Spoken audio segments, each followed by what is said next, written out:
Hello friends, welcome to संसार classes. दोस्तों, आज हम पढ़ने वाले हैं हिंदी का एक ही बहुत ही फेमस चैप्टर है जिसे आप जानते होंगे, आप थंबनेल में ही देख चुके हैं। वो कौन सा चैप्टर है हिंदी का, जिसे रस कहते हैं। जी हाँ दोस्तों, रस का कुछ क्वेश्चन है जो हम इस वीडियो में आपके लिए लेकर आए हैं। तो वो है 27 क्वेश्चन। तो उन 27 क्वेश्चन को हम एग्जाम बहुत ही अच्छे से पढ़ेंगे, जो कि फ्रेंड्स एग्जाम में बार बार पूछा जा रहा है। तो फ्रेंड्स, इसके साथ साथ स्टैटिक जीके का भी प्रैक्टिस स्टार्ट है। यदि आप वो वीडियो नहीं देखें तो प्लीज़ आप इस वीडियो के डिस्क्रिप्शन में जाइए, आपको वहाँ पर सारे प्लेलिस्ट का लिंक मिल जाएगा, आप वहाँ से सारे वीडियो देख सकते हैं। तो फ्रेंड्स, यदि आप हमारे चैनल पर नए हैं तो प्लीज़ चैनल को सब्सक्राइब कर लीजिए, आपको इस चैनल से बहुत हेल्प मिलेगी। तो चलिए फ्रेंड्स, अब बिना किसी देरी के वीडियो स्टार्ट करते हैं। चूँकि जो आज का हमारा पहला क्वेश्चन है वो है कि किस रस को रसराज कहा जाता है। तो देखिए फ्रेंड्स, किस रस को रसराज कहा जाता है, क्योंकि हम पहले ही पढ़ चुके हैं कि क्या हमें पढ़ना है, आज रस पढ़ना है। जी हाँ दोस्तों, हिंदी का ये फेमस चैप्टर है। तो फ्रेंड्स, चैप्टर तो है ही, उसके साथ साथ ये फेमस चैप्टर है कौन, रस। जो हिंदी का चैप्टर है रस, वो फ्रेंड्स, तो उसी को हम पढ़ रहे हैं। तो क्वेश्चन क्या कह रहा है, पहला क्वेश्चन कह रहा है किस रस को रसराज कहा जाता है। तो फ्रेंड्स, रस से रिलेटेड आपने डिटेल में वीडियो नहीं देखा या आपने डिटेल में नहीं पढ़ा है तो बुक से पढ़ लीजिए। यदि आपको वीडियो चाहिए तो आप हमें कमेंट बॉक्स में कमेंट करके बताइए, किसी भी चैप्टर का, हिंदी का कोई भी चैप्टर है आप डिटेल में पढ़ना चाहते हैं तो आप कमेंट बॉक्स में कमेंट करिए, हम आपके लिए स्पेशल वीडियो बना के देंगे। तो फ्रेंड्स, ये चैप्टर जैसा कि आपके लिए क्या है, कुछ क्वेश्चन हम लेकर आए हैं, तो इसके पहले आपको पढ़ना बहुत ज़रूरी है इस चैप्टर को, तभी क्वेश्चन को सॉल्व कर पाएंगे। तो फ्रेंड्स, किस रस को रसराज कहा जाता है, ये क्वेश्चन पूछा जा रहा है। तो श्रृंगार रस को रसराज कहा जाता है, तो इसका राइट आंसर ए हो जाएगा, श्रृंगार रस। नेक्स्ट क्वेश्चन है, शोक किस रस का अस्थाई भाव है। तो शोक किस रस का अस्थाई भाव, तो शोक जो है करुण रस का अस्थाई भाव है। तो इसका राइट आंसर हो जाएगा बी ऑप्शन, करुण क्या है, रस है, और इसका अस्थाई भाव क्या है, शोक है। तो शोक क्या कह रहा है क्वेश्चन, शोक किस रस का अस्थाई भाव है, तो वो करुण रस का। तो इसका राइट आंसर बी ऑप्शन है। नेक्स्ट है, जग असार संकट पुनि नाना, विकल विरत चित साधु समाना। पंक्ति में कौन सा रस है ये बताना है फ्रेंड्स से। ये पंक्ति दिया गया है और इसमें बताना है आपको कि कौन सा रस है। तो देखिए फ्रेंड्स, जग असार संकट पुनि नाना, यदि जग में, संसार में संकट आ जाए तो क्या हो जाएगा, बिल्कुल शांति हो जाएगी। तो फ्रेंड्स, आप पढ़े होंगे बिल्कुल डिटेल में रस, तो आपको समझ में आ गया होगा हमारे इतने बताने पर ही कि ये शांत रस है। कौन सा रस है, शांत रस है। तो इसका राइट आंसर हो जाएगा सी ऑप्शन। नेक्स्ट है, श्रृंगार रस की रस मैत्री किससे है। तो जो श्रृंगार रस है इसकी रस मैत्री किस रस से है, तो वो है फ्रेंड्स हास्य रस से। किससे, हास्य रस से है। तो इसका राइट आंसर बी ऑप्शन है। नेक्स्ट है, रस सिद्धांत का आदि प्रवर्तक कौन है। तो रस सिद्धांत का आदि प्रवर्तक है भरत मुनि। कौन है, भरत मुनि। तो इसका राइट आंसर ए ऑप्शन है, भरत मुनि। ये क्या है, रस सिद्धांत के आदि प्रवर्तक हैं।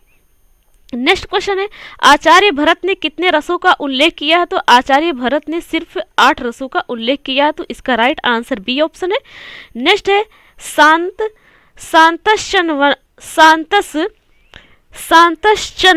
नाटय रसा स्मृता कहकर 9वें रस की शांत प्रतिस्थापना किसने की। मतलब 9वां रस कौन सा माना गया, शांत रस माना गया। हमने अभी क्वेश्चन में पढ़ा कि आचार्य भरत ने कितने रसों का उल्लेख किया, 8 रसों का उल्लेख किया है।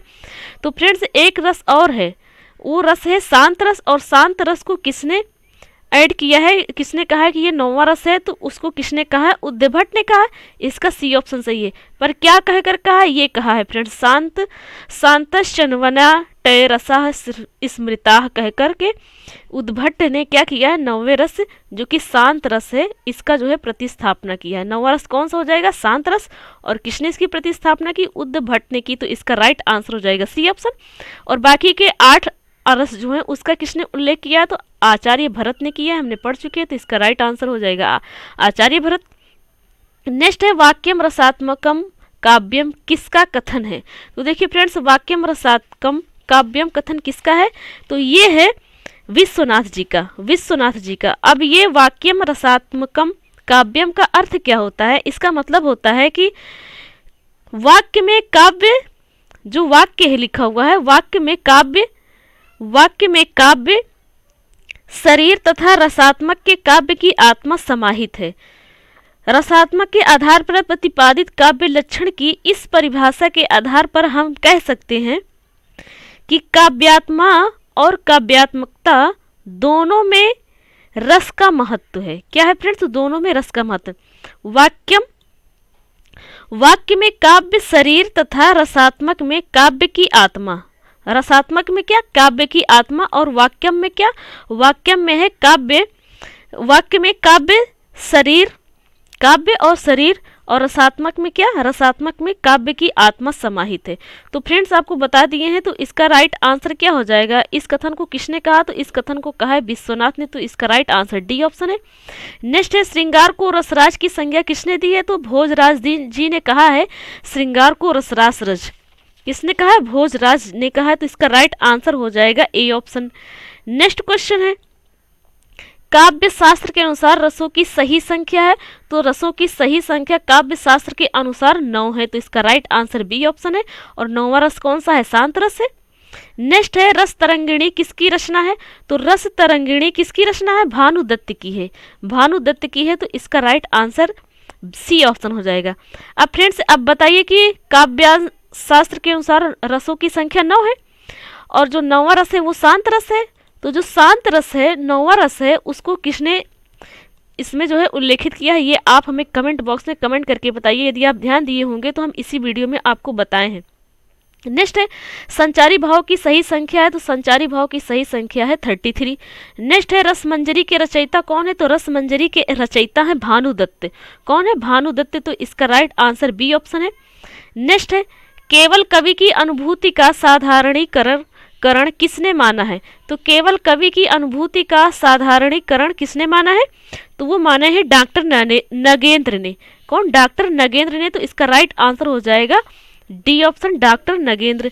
नेक्स्ट क्वेश्चन है, नेक्स्ट है केवल आलम्बन का साधारणीकरण किसने माना है? तो केवल आलम्बा का साधारणीकरण किसने माना है? तो वो माने हैं रामचंद्र शुक्ल ने, तो इसका राइट आंसर ए ऑप्शन हो जाएगा, रामचंद्र शुक्ल। नेक्स्ट है कौशिकी वृत्ति से संबंधित रस है, तो कौशिकी वृत्ति से संबंधित कौन सा रस है? तो वो है श्रृंगार रस, तो इसका राइट आंसर बी ऑप्शन है। नेक्स्ट है केशव दास ने अपनी किस रचना में रस का विवेचन किया है? तो देखिए फ्रेंड्स केशव दास ने अपनी रसिक प्रिया में रस का विवेचन किया है। किसमें? रसिक प्रिया में, तो इसका राइट आंसर सी ऑप्शन हो जाएगा, रसिक प्रिया। नेक्स्ट है अनुभाव की संख्या कितनी है? तो अनुभाव की संख्या 4 है। कितनी है? 4 है, तो इसका राइट आंसर हो जाएगा B option, B is the right answer. Next है निर्जन नटी नटी पुनी लजियावे, छिन रिसाई छिन सैन बुलावे, इस चौपाई में कौन सा रस है? तो देखिए फ्रेंड्स इसमें रस पूछा जा रहा है कि इसमें कौन सा रस है, तो इसमें संयोग श्रृंगार रस है। कौन सा रस है? संयोग श्रृंगार रस है। एक होता है संयोग श्रृंगार रस, और एक कौन सा होता है? एक वियोग श्रृंगार रस होता है। तो संयोग श्रृंगार रस और वियोग श्रृंगार रस में हम आपको अर्थ एग्जाम्पल दे रहे हैं, उससे आप समझ जाइएगा कि संयोग श्रृंगार रस क्या होता है और वियोग श्रृंगार रस क्या होता है।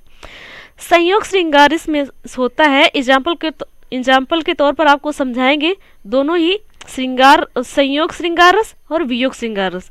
संयोग श्रृंगार रस का मतलब होता है जैसे आप किसी से बात कर रहे हैं और आपसे अच्छी खासी दोस्ती चल रही है, आपका मिलना जुलना हो रहा है, आना जाना बातचीत हर चीज़ हो रहा है, तो वही क्या कहलाता है? संयोग श्रृंगार रस कहलाता है। यदि आपका ब्रेकअप हो जाए या फिर आपसे बोलचाल बंद हो जाए, मतलब रूठ जाए, तो वो क्या कहलाता है? वो वियोग श्रृंगार रस कहलाता है। तो फ्रेंड्स आप समझ गए होंगे इस एग्जाम्पल के तौर पर, तो संयोग श्रृंगार रस इसका राइट आंसर हो जाएगा।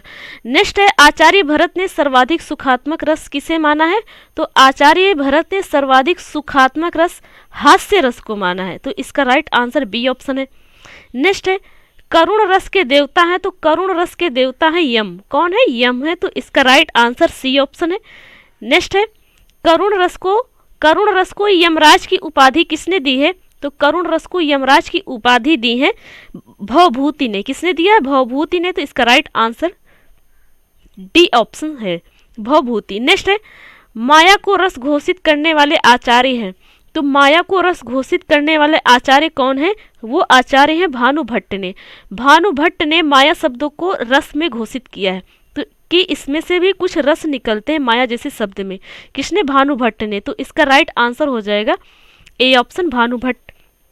नेक्स्ट क्वेश्चन है मज्जा मांस रुधिर पतनारे सुच सुनि मिचली कस होई निहारे, इसमें कौन सा रस है? ये पूछा जा रहा है। तो इस पंक्ति में बताना है कि कौन सा रस है। मज्जा मांस रुधिर पतनारे शून्य मिचली कस होई निहारे। तो इसमें कौन सा रस है, इसमें विभीत रस है, विभत्स रस है। कौन सा रस है, विभत्स रस है। विभत्स का अस्थायी भाव क्या होता है, भय या डर। और इसमें इस जो पंक्ति दी गई है इसका भी अर्थ निकल रहा है मज्जा मांस रुधिर पतनारे। यदि किसी की मांस निकल आई है या फिर खून निकल रहा है तो उससे क्या होता है, बिल्कुल भय होता है, डर लगती है। तो उसका जो है कौन सा इसमें रस निकलेगा, विभत्स। और विभत्स का अस्थायी भाव होता है डर या भय। नेक्स्ट है विभत्स रस का अस्थायी भाव है, तो विभत्स रस का अस्थायी भाव जुगुप्सा है, जुगुप्सा। नेक्स्ट है भारतीय वृत्ति का किस रस से संबंध है, तो भारतीय वृत्त का किस रस से संबंधित है, अद्भुत रस से संबंधित है। तो इसका राइट आंसर हो जाएगा ए ऑप्शन।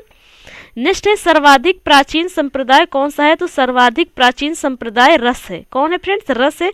जी हाँ दोस्तों, इसीलिए हिंदी का जो चैप्टर है रस, ये बहुत ही फेमस है। ये पढ़ने में भी बहुत अच्छा लगता है, उसके साथ साथ ये फेमस भी बहुत है। तो सर्वाधिक प्राचीन संप्रदाय कौन सा है, ना रीति है, ना विक्रोक्ति है, ना अलंकार है, ना ही समास है। कौन सा है चैप्टर, वो है रस। तो इसका राइट आंसर हो जाएगा रस। तो फ्रेंड्स ये थे रस से रिलेटेड टॉप 27 क्वेश्चन।